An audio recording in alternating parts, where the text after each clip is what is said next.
Ahora vamos a meternos en temas tributarios.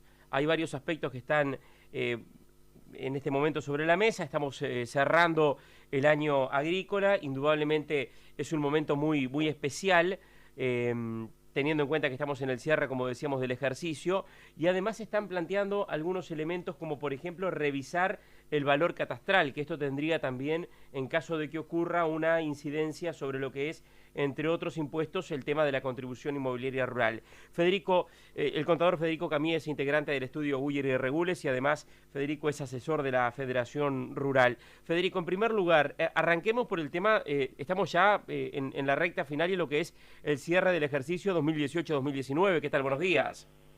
Buenos días, Martín. Un saludo para ti, para la audiencia también. Federico, Sí, estamos en esa etapa. Efectivamente, sí, ahora estamos, las empresas agropecuarias están en proceso de cierre de balance, digamos que cierra ahora el 30 de junio, o sea, en breve, el día coincide con el día de las elecciones, y bueno, sí, ya están los cierres de las empresas en curso, y bueno, lo que tiene que ver con la parte agrícola, con lo que fue la muy buena cosecha de soja, sobre todo, ya con los cierres preparándose y bueno, esperando que los balances den un resultado sin duda bastante mejor a lo que había sido el año pasado, luego del buen rendimiento que hubo en materia de soja, por ejemplo, ¿no? Claro. Federico, repasando algunos temas que tienen que ver con la actualidad, obviamente quien está dentro, esto es para las empresas que tributan dentro del IRAE, no aquellas que están dentro aún del régimen del IMEVA. Exacto, sí. Cuando hablamos de cierre y hablamos de contabilidad que se prepara, impuestos que se liquidan, siempre es en el marco del IRAE, que recordemos que a nivel del sector agropecuario, no menos del 85% de los productores del Uruguay tributan IMEVA, o sea, estamos hablando en el orden de entre 5 y 6 mil productores que en Uruguay son los que tributan IRAE. La gran mayoría tributa IMEVA porque tiene una explotación menor a las 1.250 hectáreas con IAP y facturación menor a 2 millones de unidades indexadas, 8 millones de pesos. O sea, claro, es solo para los del IRAE. Claro, claro. Es interesante ese dato. Pensé que era mayor el porcentaje de empresas que estaban dentro del régimen de IRAE.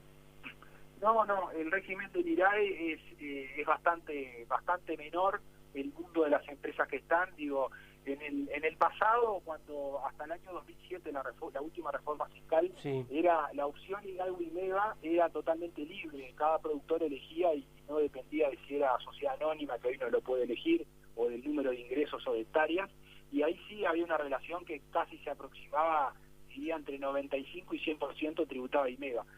Con el cambio bajó, pero no bajó tanto, ya que la gran mayoría sigue tributando IMEVA. Eso es un dato de la realidad, efectivamente. Bien. Federico, esto para las empresas entonces que están dentro del régimen de IRAE. Recién planteábamos esta noticia que publica el diario El País, donde se analizaría la posibilidad de revisar el valor catastral. En caso de que esto ocurra, ya hubo en algún momento, hace algún tiempo, un ajuste sobre fin de año de lo que es el tema del valor catastral. Esto tendría, en caso de que ocurra, un impacto sobre algunos impuestos, como por ejemplo la contribución inmobiliaria rural. Exacto, sí. Bueno, vimos la nota hoy en la prensa. Bueno, aparentemente hubo un estudio que encargó la Oficina de Planeamiento y Presupuesto al Centro de Estudios Fiscales, que es una institución vinculada al gobierno, si se quiere, creo que está vinculada a la órbita del Ministerio de Economía, donde se pidió un estudio para un eventual análisis de reformular o actualizar las bases de la contribución inmobiliaria rural y lo que tiene que ver con el valor catastral, que siempre se dijo que estaba influenciado por el índice CONIAT, que el índice CONIAT históricamente tuvo más vinculación a la producción de carne y de lana, pero que no reflejaba otras actividades como lo es hoy el sector, por ejemplo, de la forestación o el impacto del sector turístico o agrícola en una fracción de tierra. Y aparece una nota de prensa, yo no estaba al tanto de este estudio que se había solicitado, y bueno, y establece sí que hay en algunos departamentos se darían incrementos de valores respecto al valor catastral de hoy, y en otros se daría una baja de los valores, y si sucediese un cambio en la evaluación de los campos de valores catastrales, El impacto fiscal hoy en Uruguay se estaría dando a través de dos impuestos que son la contribución inmobiliaria rural, que depende del catastro, se paga en el orden de 1.025% en la tasa de contribución inmobiliaria rural, y el otro impuesto que está atado a la contribución inmobiliaria rural, al valor de catastro, es el impuesto de primaria, que lo pagan aquellos productores que tienen más de 300 hectáreas.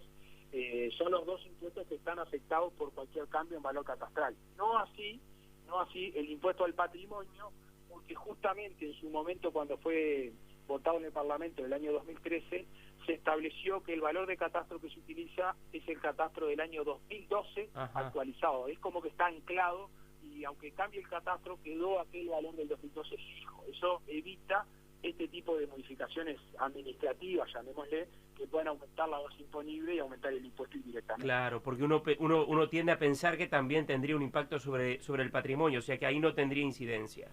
No, en el patrimonio nunca podría tener incidencia un cambio en el valor catastral, dado el patrimonio como está redactada la norma actual. Claro, una posible modificación, lo que plantea el artículo del País, del diario del País, de acuerdo a esta información que surge allí desde la OPP, es que en algunos departamentos tendríamos, al adecuar el valor catastral, una suba, caso por ejemplo Maldonado, Canelones, que podría estar superando incluso el 100%, y en otros departamentos podría estar bajando el valor catastral, caso por ejemplo Rivera, Rocha, Tacuarembó, el caso Canelones, San José, Salto.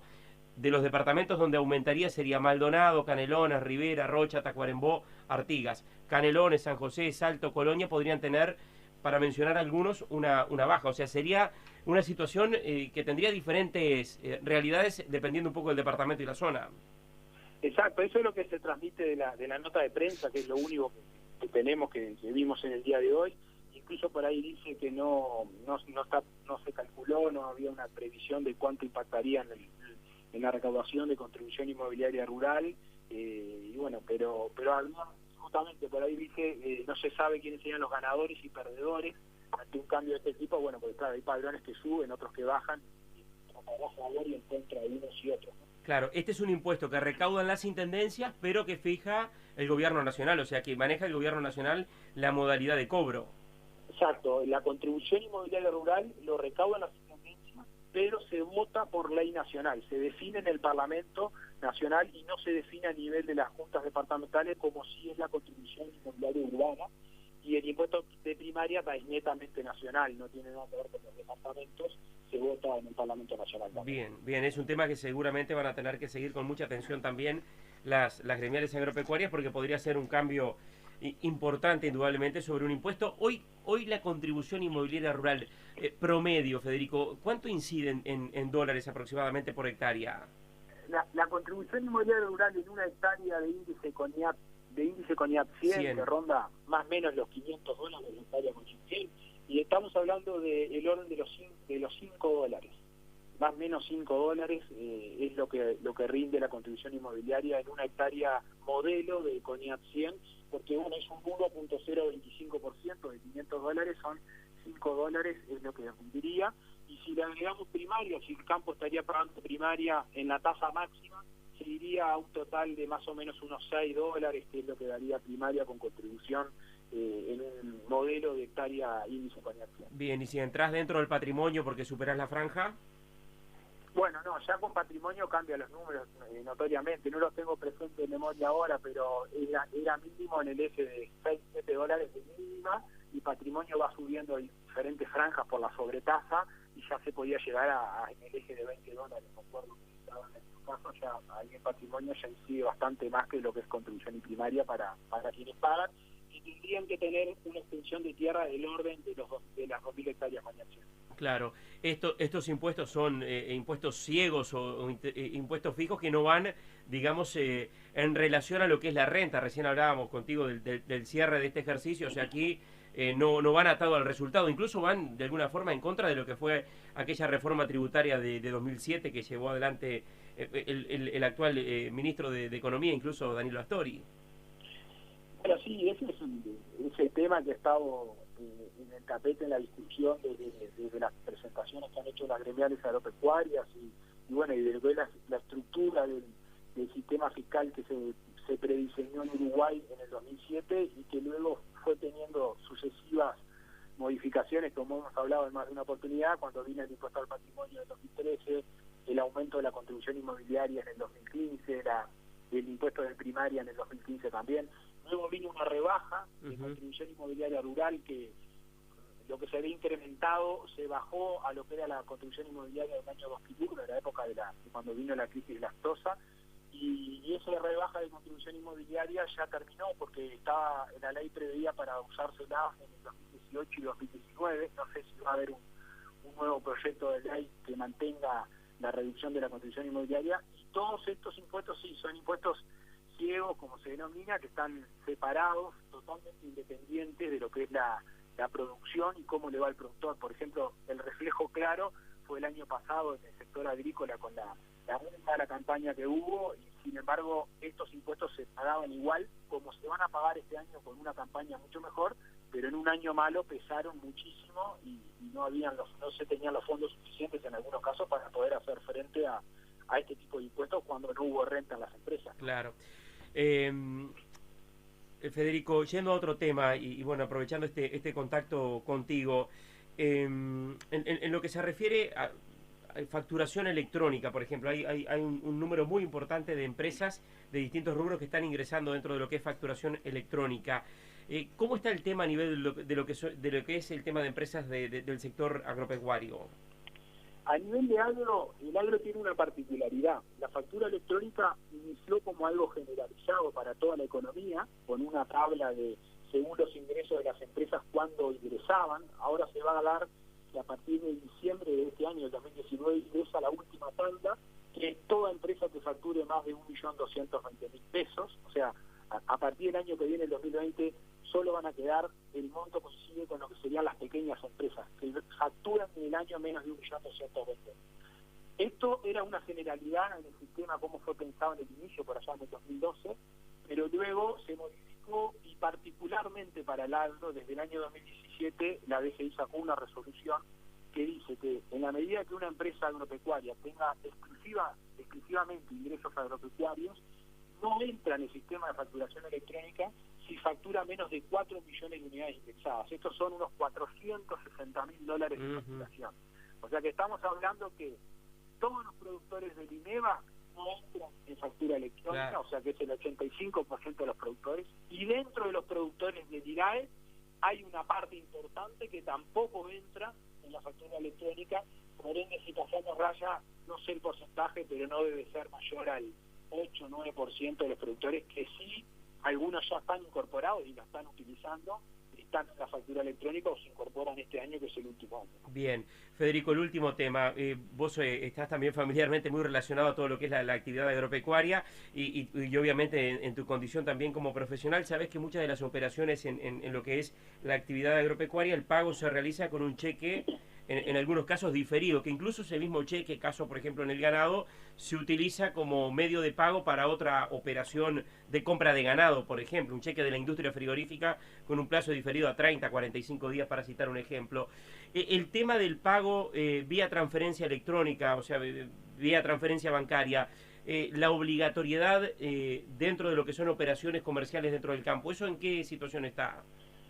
Bueno, eso, la ley general, la ley de inclusión financiera como criterio general tiene un ítem que se llama, lo que se denominan operaciones de montos elevados, que se divide en dos partes. Por un lado, aquellas operaciones que son menores a $4.500, para hablar más un término aproximado en dólares, menores a $4.500, ahí no hay ningún inconveniente, es libre, se puede usar incluso papel, moneda, billete, en efectivo, ningún problema.